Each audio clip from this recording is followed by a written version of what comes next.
샬롬, 이동춘 목사입니다.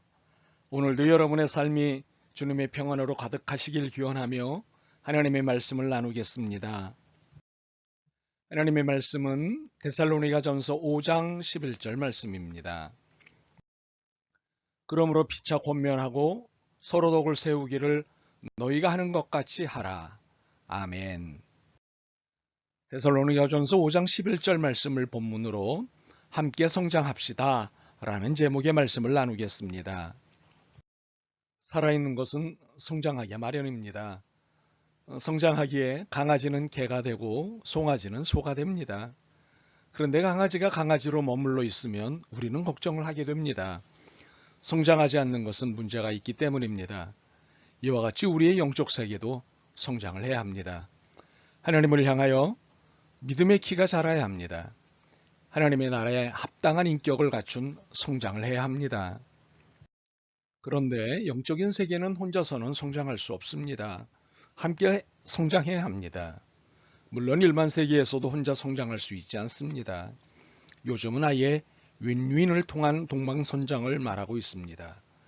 이처럼 믿음이 없는 세상에서조차도 홀로 성장은 있을 수 없다고 선언하는데 믿음의 세계에서는 더하면 더했지 덜하지 않습니다. 오히려 함께 하지 않으면 성장도 없다고 하는 것이 믿음의 세계의 주장입니다. 그러므로 우리는 서로의 성장을 위해 부단히 노력해야 합니다. 그렇다면 어떻게 하면 함께 성장할 수 있을까요? 종말론적 신앙을 잃지 않을 때 함께 성장할 수 있습니다. 우리가 읽은 본문이 속해 있는 데살로니가전서 5장 1절에서 10절에서 사도 바울은 종말에 대해 설명하면서 종말에 대비한 삶을 권면하고 있습니다. 정신을 바짝 차리고 살아야 한다고 경고합니다. 그리고는 오늘의 본문을 말한 것입니다. 피차 권면하고 서로 덕을 세우라. 우리의 삶의 목적지는 현재의 땅이 아닙니다. 천국입니다. 그러므로 삶의 모든 내용이 천국에 맞춰 있어야 하는 것입니다. 땅의 가치관이 아닌 천국의 가치관으로 사는 것입니다. 그래서 성장도 종말론적 신앙에 입각할 때 바르게 성장할 수 있는 것입니다. 그렇다면 종말론적 신앙에 입각한 성장이란 무엇일까요? 첫째, 피차 권면하여 함께 성장하는 것입니다. 권면이라고 하는 것은 상대방이 좋게 되도록 말이나 행동을 하는 일련의 태도를 말합니다. 권면의 목적은 분명합니다. 상대방을 잘 되게 하는 데 있습니다. 분명한 것은 권면은 비판과 정죄를 목적으로 하지 않는다는 사실입니다. 우리는 권면의 모형을 요한복음 8장에서 볼 수 있습니다. 죄를 지은 여인을 대하시는 예수님의 태도에서 권면의 전형을 보게 됩니다. 이 사건의 클라이맥스는 8장 11절입니다. 대답하되 주여 없나이다.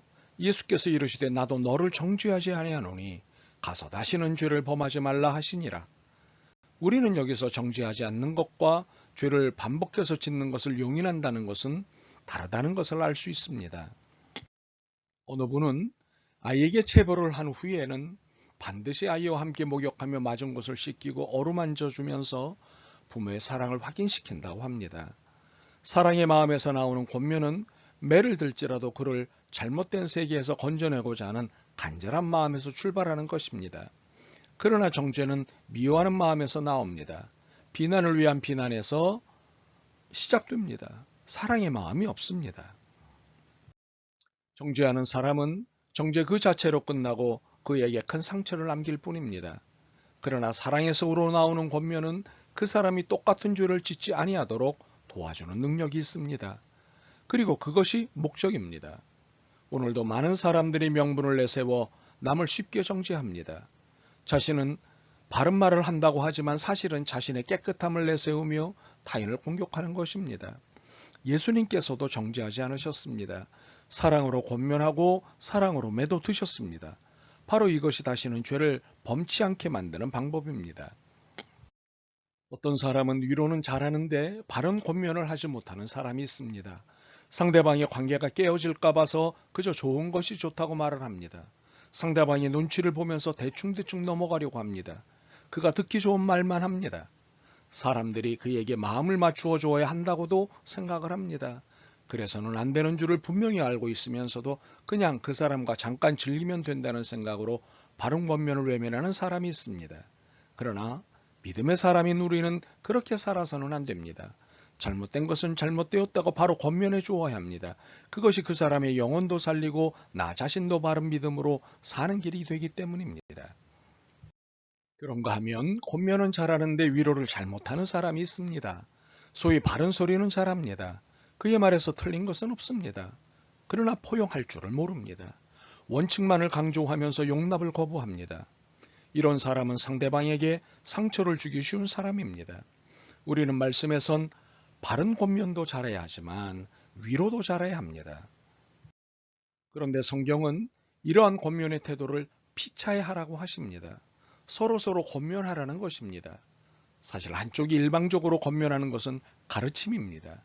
권면은 가르침이 아니라 내가 먼저 겸손하고 내가 먼저 이해하고 내가 먼저 섬기는 가운데 상대방을 잘 되게 하는 것입니다. 그런데 이것이 서로에게 이루어질 때 바른 권면이 된다는 사실입니다. 이러한 바른 권면이 함께 성장을 일으키는 것입니다.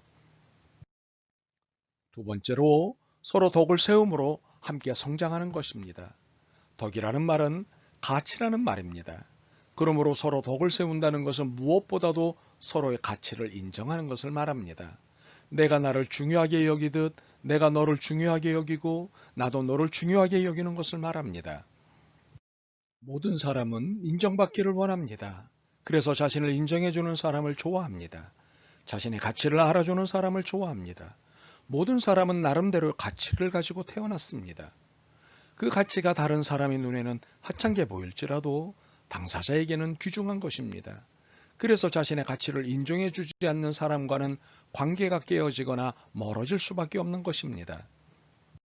그러므로 건강한 관계를 유지하려면 서로의 가치를 인정하는 것이 필요합니다. 그러기 위해서 필요한 구체적인 태도가 있습니다. 첫째, 서로 용납해야 합니다. 사람들은 자기가 잘하는 것을 남이 잘못하는 것과 연결시킴으로써 은근히 만족합니다. 시간 약속을 잘 지키고 정리정돈을 잘하는 사람은 다른 사람들이 그러지 못한 것을 즐깁니다. 그러나 진정한 만족은 남을 깎아내리는 것이 아니라 다른 사람을 높여주는 것입니다. 하나님은 우리를 소중히 여기시고 은혜를 주시고 구원하셨습니다. 남 깎아내리기는 마귀의 종로로 타는 것임을 알아야 합니다. 두 번째로 이웃에 대해 관심을 기울여야 합니다. 관심은 성장의 밑거름입니다. 관심을 갖기 위해서는 시간을 투자해야 합니다. 텔레비전과 인터넷에 바치는 시간을 반으로만 줄이면 관심을 기울일 여건을 마련할 수 있습니다. 세 번째로 감사해야 합니다. 감사는 상대의 가치를 높여줍니다. 상대방이 있음으로 내가 있고 상대방으로 인해 하나님의 선하신 역사가 나타나는 것을 감사하는 것입니다. 모든 것을 합력하여 선을 이루시는 하나님을 찬양하고 감사하는 것입니다. 네 번째로 기도해야 합니다. 기도는 이웃사랑의 최고 표현 중 하나입니다. 선물을 주고 필요를 채워주고 하는 것 못지않게 귀한 것이 기도입니다. 우리는 기도의 힘이 얼마나 큰지 잘 알고 있습니다. 기도는 우리의 무력함을 고백하고 능력이 많으신 하나님께 간구하는 일입니다. 멀리 떨어진 사람도 전파선이 필요 없는 가장 빠른 도구가 기도입니다. 그러므로 기도는 상대방을 도울 수 있는 사랑의 도구입니다. 골로새서의 에바브라는 항상 너희를 위하여 애써 기도했다고 했습니다.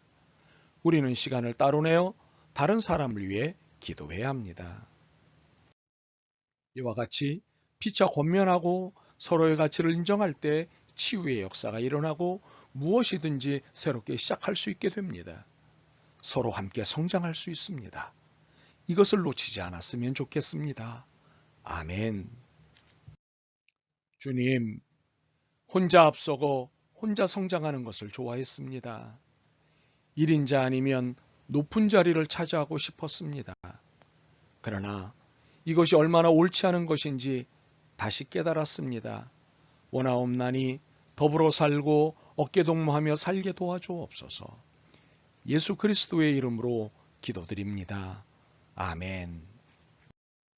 오늘도 여러분의 믿음과 삶을 응원합니다. 사랑합니다.